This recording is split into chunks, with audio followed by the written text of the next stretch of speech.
retrouve pour cette deuxième partie du Facebook Live ici au Bridge 2018 avec la Chambre de commerce French Chamber of Great Britain pour parler à nouveau des startups évidemment et de leurs relations avec les grandes entreprises, avec le monde corporate. Alexandre Covello, vous êtes le patron de Angels Cube. Absolument. Ici. Aujourd'hui. Merci beaucoup. On a parlé beaucoup aujourd'hui et ce matin notamment de cette relation parfois ambiguë, parfois ambivalente, parfois conflictuelle entre start-up d'un côté, grandes entreprises de l'autre. Qu'est-ce qui fait aujourd'hui que ces grandes entreprises sont tellement fascinées par le monde des start-up ? Alors, écoutez, c'est effectivement la rencontre de deux mondes qui apprennent à se connaître, qui ont des modes opératoires, des façons de travailler extrêmement différentes. Comme on le disait tout à l'heure, et c'est un peu le thème d'aujourd'hui, la réalité c'est une question de survie, c'est vivre ou mourir. Donc aujourd'hui pour les grands groupes, l'innovation est au cœur de ce qu'ils font. Ce qui les empêche de dormir la nuit, c'est la disruption. Comme dirait notre président Macron en bon franglais. Et donc en fait la réalité c'est de comment survivre dans un monde où les nouveaux business models changent, les produits changent, la demande des consommateurs change, tout change avec effectivement un monde de la start-up qui n'est plus simplement de côté, qui n'est pas plus simplement petit, mais qui a vocation à croître. Il y a une espèce de fantasme dans beaucoup de grandes entreprises de dire bon, on n'est pas capable d'innover, on n'arrive pas suffisamment bien à innover, à se modifier, à se transformer profondément. Donc on va soit acquérir des startups, soit les faire grandir chez nous en faisant des incubateurs par exemple. C'est la bonne manière de penser la transformation des entreprises, ça ? Alors la question de la transformation digitale ou de l'innovation à travers la transformation, vous avez raison de le mentionner, c'est vraiment une transformation de l'entreprise elle-même. Et donc aujourd'hui elle est abordée, je dirais, si on prend un peu ça comme une cellule, comme une membrane, elle est abordée au cœur de la membrane, au niveau de la direction générale, au niveau des actionnaires. Il y a clairement une grande volonté de la part de tous les groupes d'innover.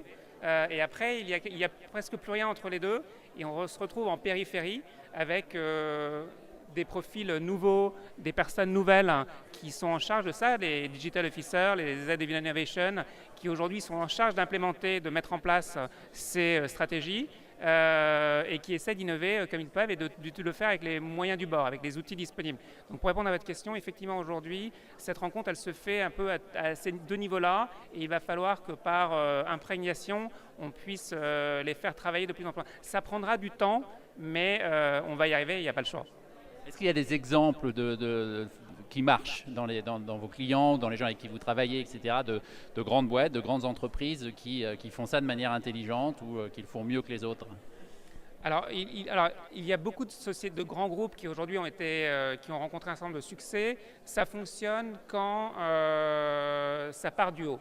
Et donc aujourd'hui, par exemple, l'exemple le plus connu ou le plus cité en France, c'est probablement Accor, avec Bazin, qui a très vite vu que le monde changeait sous l'influence d'Airbnb. Et c'est un peu ça qui se passe. Il faut que la corporation des taxis change de mentalité le jour où Uber commence à arriver. Et le jour où le consommateur préfère prendre Uber plutôt qu'un taxi parisien. Et c'est sous cette impulsion-là que ça se passe. Donc en fait, en réalité, c'est probablement aussi une question de lièvre et de tortue. Certains sont partis plus vite et aujourd'hui ont l'air d'être plus successful. Probablement demain, ils ne seront pas forcément les gagnants, mais tout le monde va y arriver. Et cet effet de digitalisation est là et est là pour durer. Alors revenons un peu, prenons un pas de recul et revenons un peu à Angels Cube. Dites-nous finalement qu'est-ce que vous faites, vous ? Quelle est votre manière d'approcher cette problématique ? Avec grand plaisir. Donc aujourd'hui, nous sommes donc partenaires de l'événement avec la Chambre de commerce et nous sommes ravis de l'être. Nous avons aidé la Chambre de commerce à sélectionner un certain nombre des startups qui sont aujourd'hui présentées aux grands groupes qui font partie de l'événement. Et donc notre modèle, je le dis avec un jeu de mots qui fonctionne assez bien, nous sommes un chasseur de tech, un tech hunter. Et donc de la même manière que vous utilisez un chasseur de tête pour aller recruter de talents, notre idée, notre vision, quand nous avons démarré, c'était de dire les grands groupes auront besoin de choisir les startups avec lesquelles elles travaillent de manière structurée. Et donc la manière dont on fonctionne, c'est vous nous donnez un brief, vous avez besoin d'un nouveau journaliste, vous irez voir un chasseur de tête spécialisé dans les journalistes, vous avez besoin d'une solution digitale pour transformer la manière dont vous faites vos interviews, on ira trouver des startups pour vous qui répondent à ce besoin. Alors, le monde des startups, c'est évidemment, c'est pas homogène, hein, c'est tout sauf homogène par définition. Il y a plein de tailles et plein de niveaux de développement, mais aussi plein de façons de faire. Quand vous conseillez à ces grandes entreprises ou à ces investisseurs d'aller vers une startup, d'investir dans une startup par exemple, quelles sont les choses que vous regardez en priorité? Quels sont les, je sais pas, 2 ou 3 éléments fondamentaux trans-industrie et quelle que soit finalement la taille de l'entreprise qui, pour vous, vous font dire une startup qui réussit, c'est avant tout une startup qui a ces éléments-là? Alors, ravi de vous répondre rapidement. C'est le sujet de l'intervention que je viens de faire qui a duré une dizaine de minutes.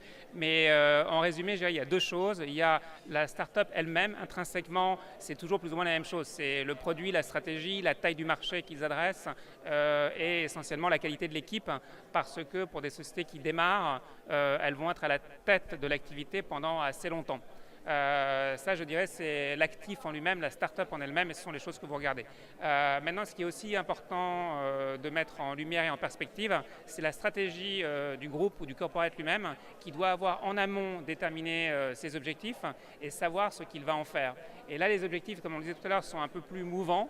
Et ça peut aller de l'acquisition, de l'intégration, ça peut être une problématique d'achat, ça peut être différentes problématiques. Et donc là, en fonction des problématiques du corporate, du grand groupe, les éléments à regarder seront différents. Donc que vous vouliez faire un POC, un Proof of Concept, un pilote avec une société, vous regarderez certaines choses. Si vous voulez l'acheter, vous en regarderez d'autres, au-delà des points qu'on a mentionnés tout à l'heure.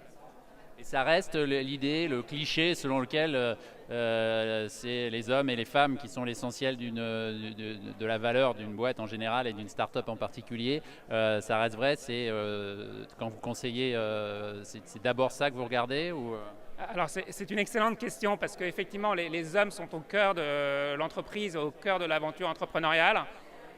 C'est vrai tant que vous les laissez en dehors du grand groupe.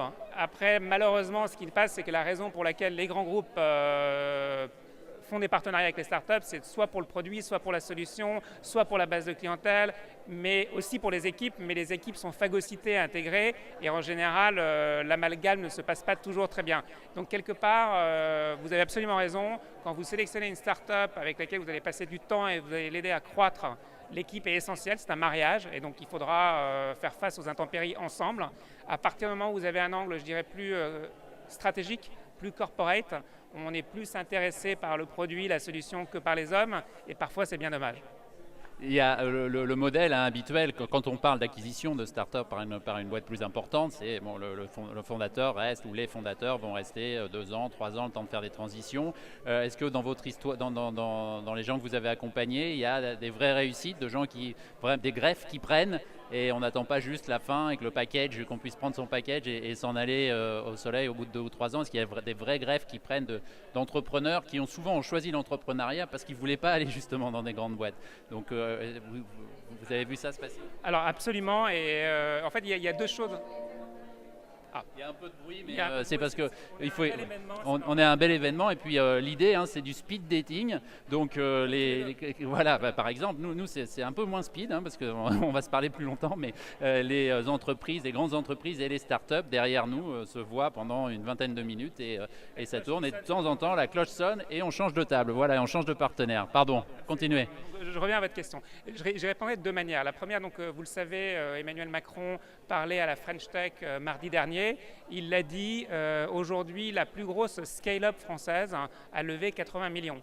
Les scale-up au Royaume-Uni lèvent en centaines de millions, voire en milliards. Et donc aujourd'hui, il y a besoin de ce changement, comme vous le dites très justement, de mentalité pour que l'entrepreneur qui démarre ait une vision à 1 milliard. Autre exemple rapide, vous savez, c'est dans le film qui parle de Mark Zuckerberg. Quand on lui dit un matin, on achète Facebook il y a 10 ans pour 1 milliard, il rentre en t-shirt dans son bord et il dit « ça va être plié en 1 minute, c'est évident, on ne vend pas ». Et il repart. Et donc ça, j'en viens à votre question. Effectivement, aujourd'hui, en Europe, malheureusement, un certain nombre d'entrepreneurs qui partent de zéro ont un peu tendance à vendre vite. Parce qu'effectivement, une belle acquisition ou une belle vente à un grand groupe, c'est un succès personnel, financier. Et puis comme je le rappelais, monter une start-up, c'est pas si facile que ça. C'est pas une sinécure. Donc au bout de 3, 4, 5 ans, on est peut-être content de pouvoir passer un peu le relais. Donc il y a cette tendance à vendre peut-être un peu trop vite, mais il y a probablement vocation partout en Europe, de la Scandinavie au sud de l'Europe, à s'accrocher un peu plus longtemps et à faire des champions de demain.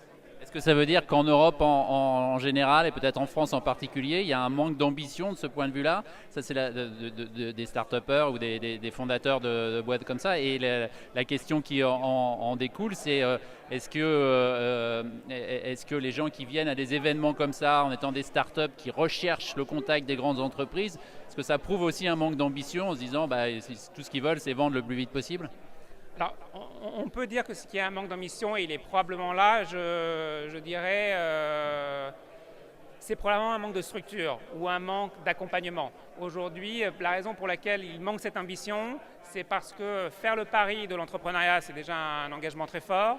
Faire le pari quand on vous offre 100 millions, qui n'arrivent pas tous dans votre poche, parce qu'il y a des actionnaires, il y a des employés, il y a des stock options, mais faire le pari d'une sortie plus courte, c'est difficile à ne pas prendre. Pourquoi? Parce qu'en fait, la visibilité au-delà de ça n'est pas forcément là. Et aujourd'hui, les structures existent en Europe, dans tous les pays. Elles existent au Royaume-Uni, elles existent en France, elles existent dans d'autres pays. Mais il n'y a pas encore l'écosystème, la structure en place pour vous dire, vous avez une offre d'un des corporates qui sont là à une centaine de millions, on sort. Et la réponse, c'est si on ne sort pas, qu'est-ce qui se passe? Et qu'est-ce qui se passe? C'est un peu la traversée du désert. Donc j'irai un peu dans leur sens. Ce n'est pas un manque d'ambition, il faut vraiment reprendre un nouveau leap of faith et y aller une nouvelle fois, et peut-être que les gens préfèrent sortir. Mais ça changera.